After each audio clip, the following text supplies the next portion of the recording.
राधे राधे, जय श्री राम। मैं आचार्य राजकुमार पांडे पुनः उपस्थित हूं आपके समक्ष मासिक राशि फल को लेकर। और आज हम बात करेंगे सबसे अंतिम राशि मीन के लिए नवंबर 2025 कैसा रहने वाला है। यह महीना आपके जीवन में कई पहलुओं में नई ऊर्जा, नई दिशा और कुछ महत्वपूर्ण सीख को लेकर के आया है। तो चलिए इस पूरे महीने की ग्रहों की चाल क्या संकेत करती है उसको जानते हैं। लेकिन 9 के 9 ग्रह आपकी राशि मीन से क्या स्थिति बना रहे हैं इसको पहले देखते हैं। सबसे पहले बात करेंगे सूर्य की। 16 नवंबर तक आपके अष्टम भाव में रहेंगे, उसके बाद भाग्य भाव में प्रवेश करेंगे। इस बदलाव से जीवन में कुछ संभावनाएं और कुछ नए अनुभव आपको होंगे। मंगल पूरे महीने भाग्य भाव में रहेंगे। स्थिति कुछ मिश्रित परिणाम दे सकती है, लेकिन चूंकि मंगल अपनी ही राशि में है और बृहस्पति से दृष्टि प्राप्त कर रहे हैं, इसलिए मुश्किलें भी अवसर में बदलेगी। बुध 23 नवंबर तक भाग्य भाव में रहेंगे, फिर अष्टम भाव में चले जाएंगे, जिससे मानसिक स्थिरता और गहराई बढ़ेगी। शुक्र 2 नवंबर से 26 नवंबर तक अष्टम भाव में रहेंगे और फिर भाग्य भाव में प्रवेश करेंगे। ये प्रेम और रिश्ते के लिए एक शुभ संकेत कहा जाएगा। शनि महाराज की स्थिति की बात करें तो पूरे महीने प्रथम भाव में वक्री रहेंगे, लेकिन बृहस्पति की दृष्टि उन्हें संतुलित रखेगी। राहु थोड़ा तनाव दे सकते हैं, परंतु केतु आपकी आध्यात्मिक प्रगति का मार्ग खोल सकते हैं। सारांश में नवंबर आपके लिए मिले जुले लेकिन प्रगति देने वाले परिणामों वाला महीना रहने वाला है। और हाँ, अगर आप भी अपनी जन्म कुंडली का गहन विश्लेषण करवाना चाहते हैं, ये जानना चाहते हैं कि आपकी कुंडली में कौन कौन से योग बन रहे हैं, कौन कौन से योग कब कब फलीभूत होंगे, आने वाले समय में जीवन में किस क्षेत्र में क्या मिलेगा और कहां सतर्कता रखनी होगी, तो आप व्यक्तिगत रूप से अपनी कुंडली पर मुझसे मार्गदर्शन प्राप्त कर सकते हैं। आपकी स्क्रीन पर एक व्हाट्सएप का नंबर फ्लैश हो रहा है, जिस पर आप मेरी टीम से कनेक्ट होकर सीधे मुझसे भी मार्गदर्शन अपनी जन्म कुंडली पर व्यक्तिगत रूप से प्राप्त कर सकते हैं। अब बात करते हैं जीवन के विभिन्न क्षेत्रों में ग्रह गोचर का प्रभाव क्या पड़ रहा है। सबसे पहले बात करेंगे करियर और व्यवसाय की। इस महीने दशम भाव के स्वामी बृहस्पति जैसा कि उच्च स्थिति में है, करियर ग्रोथ और सफलता का मार्ग खोल सकते हैं। नौकरी पेशा जातकों के लिए शुरुआती समय थोड़ा चुनौतीपूर्ण रहेगा। सूर्य नीच के होने से कुछ दबाव या असंतोष महसूस हो सकता है, लेकिन जैसे जैसे महीना आगे बढ़ेगा आपकी मेहनत रंग लाएगी और सीनियर्स की सराहना भी आपको प्राप्त होगी। व्यवसायियों के लिए महीना पुराने कामों में प्रगति और नए अवसरों की तैयारी का समय है। नए निवेश से पहले विचार करें, परंतु पुराने प्रोजेक्ट से निश्चित लाभ मिल सकता है।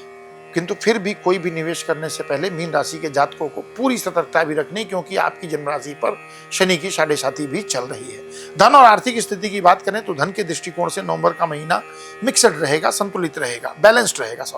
हालांकि शनि वक्री है, लेकिन बृहस्पति की दृष्टि आपको वित्तीय स्थिरता यानी फाइनेंशियल स्टेबिलिटी देगी। धन भाव के स्वामी मंगल अपनी राशि में है, जिससे आपकी बचत मजबूत होगी और कोई रुका हुआ पैसा भी आपको प्राप्त हो सकता है। महीने के दूसरे भाग में भाग्य भाव में ग्रहों की स्थिति के कारण अचानक लाभ या बोनस जैसी स्थिति भी बन सकती है। प्रेम और वैवाहिक जीवन की बात करें तो उच्च के बृहस्पति आपके प्रेम जीवन में मधुरता लाएंगे। जो लोग नए रिश्ते की शुरुआत करना चाहते हैं उनके लिए समय बेहद शुभ है। 11 नवंबर के बाद गुरु वक्री होंगे, इसलिए अपने साथी की भावनाओं की कद्र करें और संबंधों में ईमानदारी बनाए रखें।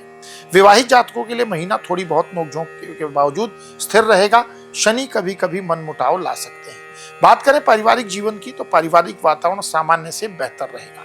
मंगल का गोचर भाग्य भाव में होने से आप परिवार के लिए समय निकाल पाएंगे और परिजनों के कार्यों में सहयोग देंगे। महीने के पहले हिस्से में किसी प्रियजन के साथ थोड़ा सा ईगो क्लैश हो सकता है, तो सावधानी रखें। बात करें हेल्थ की तो स्वास्थ्य की दृष्टि से महीना आपको राहत देगा, यह आपके लिए गुड न्यूज है। पिछले महीने की तुलना में आप अधिक एनर्जेटिक और पॉजिटिव महसूस करेंगे। बृहस्पति की उच्च स्थिति पुराने रोगों से आपको राहत दिला सकती है। हालांकि 16 नवंबर तक सूर्य नीच के रहेंगे, इसलिए इम्यूनिटी पर आपको फोकस कंसंट्रेट करना होगा। सुबह के समय सूर्य को जल अर्पित करें, इससे न केवल सेहत बल्कि मानसिक शांति भी आपकी बनी रहेगी। यानी हेल्थ को लेकर कुल मिलाकर इस प्रकार की स्थिति है जहां पर आपके लिए अगर आप थोड़ा सा ध्यान रखते हैं तो स्थितियां आपके लिए बढ़िया रहेंगी। अब चर्चा करते हैं कुछ ऐसे उपाय की जिसको अगर मीन राशि के जातक अपने जीवन में सम्मिलित करेंगे तो निश्चित ही उनको अच्छे परिणाम की प्राप्ति होगी। करना क्या है? सबसे पहले प्रतिदिन सूर्योदय के समय सूर्य भगवान को तांबे के लोटे में 1 चुटकी कुमकुम, 1 चुटकी अक्षत, अक्षत मतलब चावल, सूर्य को जब भी आप जल अर्पित करते हैं तो उसमें अक्षत जरूर डालें। बिना अक्षत के सूर्य देव जल स्वीकार नहीं कर सकते हैं। अपनी व्यक्तिगत प्रैक्टिस में मैं देखता हूँ बहुत से लोग इसको करते तो हैं लेकिन गलत तरीके से करते हैं, जिससे उनको सूर्य की कृपा प्राप्त नहीं होती। इसलिए सूर्य को जब भी जल अर्पित करें तो एक चुटकी उसमें अक्षत जरूर डालें और सूर्य को जल अर्पित करने के बाद प्रदक्षिणा जरूर करनी चाहिए। बुधवार को गणपति अथर्वशीष का पाठ करें, आपको बेनिफिट मिलेगा। शनिवार के दिन बरगद की जड़, अब ये उपाय सब नहीं कर सकते हैं, जिन लोगों के लिए उपलब्ध हो वो करें। बरगद की जड़ पर मीठा दूध अर्पित कर सकते हैं। इससे आपको अगर शनि से संबंधित दोष जैसा कि 7.5 भी है उसमें भी आपको राहत मिलेगी। और सबसे महत्वपूर्ण बात है, आभार और संयम की भावना अपने जीवन में बनाए रखें, क्योंकि मीन राशि पर शनि की 7.5 भी है।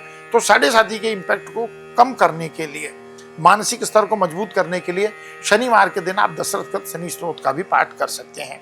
तो ये था समग्र विश्लेषण मीन राशि के जातकों के लिए कि नवंबर 2025 कैसा रहेगा। बस थोड़ा सा धैर्य रखें, अपने कर्म पर भरोसा रखें।